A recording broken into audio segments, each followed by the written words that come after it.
ఏంటి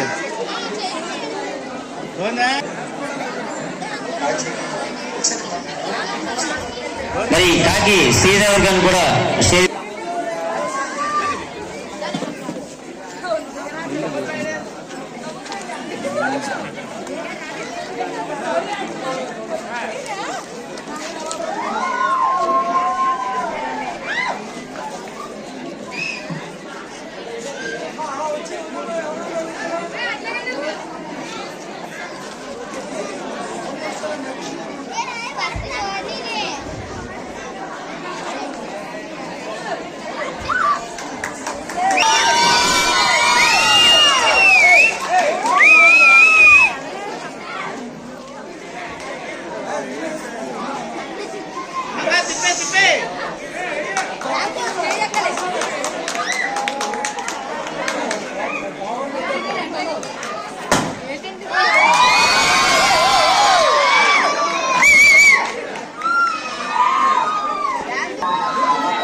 small break పడింది, ఏమనుకోవద్దు. అంతకన్నా ముఖ్యమైన సంఘటన ఇది.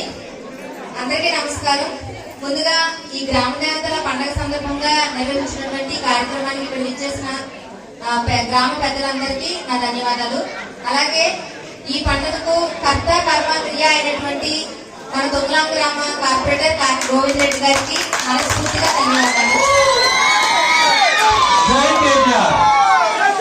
ఇంతటి సుదినాన అందరి సమక్షంలో వారి పట్ల మా అభిమానాన్ని వ్యక్తపరిచి ఈ సన్మాన పత్రాన్ని చదివి వారిని సత్కరించుకునే అవకాశం కల్పించినందుకు కాకి రామరెడ్డి గారికి మనస్ఫూర్తిగా ధన్యవాదాలు. మరొక మాటగా ఈ సన్మాన పత్రంలో అక్షర లోపం నాదే కావచ్చు, కానీ ఆ అక్షరానికి ఆయువు పోసేలా కాకి గోవింద్ రెడ్డి గారి గురించి విషయాలను సేకరించి నాకు అందించింది మాత్రం మా పిన్ని దూడ శైలకుమారి గారు. సన్మాన పత్రం చదువుతున్నాను. దాన్ని నేను ఎంచుకున్న శీర్షిక అభిమాన నాయకునికి అభివందన లేఖ. కుటుంబం బాగోవాలంటే ఇంటి పెద్దలో భారం ఉంటుంది. అదే సమాజం అభివృద్ధి చెందాలంటే నాయకునిలో బాధ్యత ఉంటుంది. అదే దేశం ధైర్యంగా బ్రతకాలంటే సైనికునిలో త్యాగం ఉంటుంది. ఈ భారం, బాధ్యత, త్యాగం మూడింటి కలయిక కలిగిన ప్రణాళికే మన ఊరి కార్పొరేటర్ కాకి గోవింద్ రెడ్డి గారు నమ్మకంలో ఉంటుంది. వారి వ్యక్తిత్వాన్ని, వారి ఔన్నత్యాన్ని వివరించేంత అనుభవం నాకు లేకపోవచ్చు, కానీ వారు ఈ తుంగలం గ్రామానికి, గ్రామ ప్రజలకు చేసిన అభివృద్ధి పనులకు నా మనసులో వారి పట్ల కలిగిన భావాలను అభిమానంతో ఒక అభిమానిగా వ్యక్తపరుస్తున్నాను. ఒక సామాన్య కుటుంబంలో షడ్రుచుల కలయికల ఆది దంపతులైన కాకి గుంచారావు, అప్పల కొండమ్మ గారులకు జన్మించిన 6 సంతానంలో తాను ఒకరు. ప్రేమానురాగాలతో, ఆత్మీయతతో బాధ్యతలను ఎరిగి బంధాల విలువలను తెలుసుకొని పెరిగిన వారికి పుట్టిన గడ్డపై వారు చూపించే బాధ్యతాయుతమైన కర్తవ్య పాలన మమ్మల్ని కట్టిపడేసింది.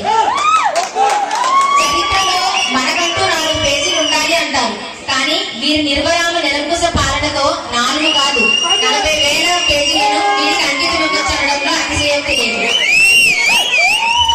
తల్లి రుణాన్ని ఎన్నటికీ తీర్చుకోలేము, కానీ పుట్టిన గడ్డకు సేవ చేసుకునే అవకాశాన్ని వదులుకోకుండా నిరంతరం గ్రామ ప్రగతి కోసం అలుపెరగని పయనం చేస్తూ అందరి అభిమానాన్ని గెలుచుకొని తన తల్లిదండ్రుల పేరుని సార్థకం చేస్తూ ప్రతి ఇంటి గడపకు చిరునామాగా నిలిచి ప్రతి తల్లి దీవెనలతో చిరాయువుగా వర్ధిల్లుతూ 10గురికి నీడనిచ్చే మహావృక్షంలా ఎంత ఎదిగినా ఒదిగి ఉండే వారి మానవత్వం మా అందరికీ ఎన్నడూ ఆశ్చర్యచకితమే.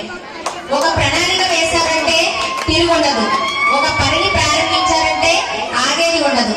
అలా ఈ తుంగలాం గ్రామంలో వారు చేపట్టిన ఎన్నో పనుల్లో అభివృద్ధి కార్యక్రమాల్లో ఉదాహరణకు కొన్ని: రామాలయ నిర్మాణం, వేమన మందిర నిర్మాణం, కళ్యాణ మండపం ఆవిష్కరణ, 100 రోజుల గ్రామ దేవతల ఆలయం,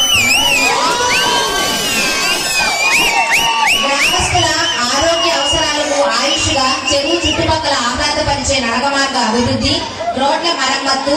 ఇలా ఊరంతా పచ్చని తోరణంలా సస్యశ్యామలంగా తీర్చిదిద్ది పిల్లల నుండి పెద్దల వరకు అందరితో శబాష్ అనిపించుకుంటూనే ఇంత చేసినా ఈ గ్రామానికి ఇంకా ఏదో చేయాలనే తపనతో అనుక్షణం ఆరాటపడే కాకి గోవిందరెడ్డి గారి లాంటి నాయకుడు ఈ గ్రామంలో జన్మించడం, వారి నాయకత్వంలో అభివృద్ధి జరగడం అందరికీ కనుల పండుగ. ఇటువంటి నాయకుని సారథ్యంలో అభివృద్ధి పనులతో పాటు మరుగున పడిపోతున్న సాంస్కృతిక సంప్రదాయాల పట్ల వారు నిర్వహించే ఇటువంటి కార్యక్రమాలలో తరతరాల ఆచారాలను, కళలను వెన్నుతట్టి ప్రోత్సహించే వారి అభిరుచి తాను ఒక కళాకారుడే అన్న విషయం మనకు చెప్పగానే చెబుతుంది. ఈ దొంగలాం గ్రామ ప్రజలను తమ కుటుంబ సభ్యులుగా భావించి ప్రతి సమస్యను సానుకూలంగా పరిష్కరిస్తూ అందరి ఆదరాభిమానాలతో, దీవెనలతో అంబరాన్నంటిన కేతనంలా వారి స్థానాన్ని అందరి మనసులా సుస్థిరం చేసుకున్న మా అభిమాన నాయకుడు గోవిందరెడ్డి గారికి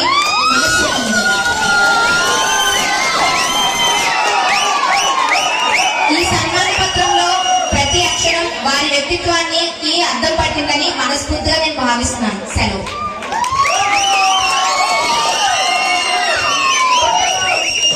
థ్యాంక్ యూ.